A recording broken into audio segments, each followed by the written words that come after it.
If you ever heard a song from India, whether in a Bollywood movie, at a yoga class, or in a track by artists like the Beatles or Beyoncé, you heard a sound that's instantly captivating. But what are those instruments creating that magic? Today, we're breaking down the 4 pillars of Indian sound. Let's get straight to it. Pillar 1, the sitar, the melody. First up, the star you all know, the sitar. Think of this as a lead guitar of Indian classical music. The sound, that beautiful, droning, shimmering sound you hear. How it works. It has a long neck with movable frets and 2 sets of strings. The main strings you play, and a set of sympathetic strings underneath that vibrate and create that signature echo. Fun fact, this is the instrument George Harrison of the Beatles fell in love with, bringing it to Western pop music. It's all about complex melodies and bending notes to create emotion. Pillar 2, the tabla, the rhythm. If the sitar is the lead guitar, this is a drum kit.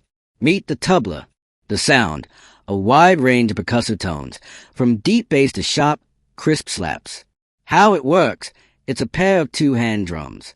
The smaller, higher-pitched one is a tabla, right, and the larger, wooden one is a baya, left. The magic is in the black spots on each drumhead, which help create their unique melodic pitch. The language. Tabla players learn a spoken language of syllables called bol, like da, din, na, tin, which they recite to remember complex rhythms. Together, the sitar and tabla create an incredible conversation between melody and rhythm.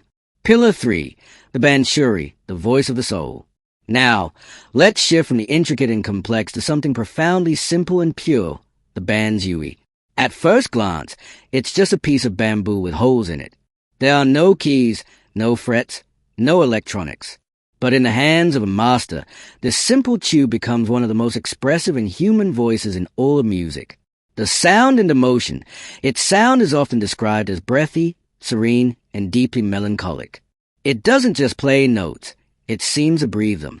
It's the sound of longing, of devotion, of a quiet conversation with nature. In Indian culture, it's forever linked to the divine cowherd, Lord Krishna, whose flute was said to enchant the entire world. But its simplicity is deceptive. The true magic lies in the technique. The technique. Unlike a Western concert flute, the Bansuri has no mechanical keys. To get different notes and the microtones so essential to Indian music, the player must use their fingers to partially cover the holes, slide them, and flutter them with incredible precision. The breath, and it's all powered by the breath. The musician uses a technique called meaned, controlling their A-flow and finger pressure to glide seamlessly from one note to another, creating those signature, soul-stirring slides that sound like a human voice singing. So, while the sitar dazzles with its complexity, the Bansuri disarms you with its emotional depth. It reminds us that the most powerful sounds often come not from complexity, but from the mastery of breath and spirit. Pillar 4, the harmonium, the harmony. Finally, an instrument that looks familiar. This is the harmonium, the sound. It provides chordal support and harmony, like an accordion or a church organ. The twist. Even though it's a Western instrument, it was fully adopted by India. It's the backbone of devotional music, ghazals, and Bollywood ballads. The player pumps air with one hand and plays the keyboard with the other. It adds that layer of emotional, harmonic depth that tugs directly at your heartstrings. So there you have it. The sitar for melody, the tabla for rhythm, the tanpura for the drone, and the harmonium for harmony.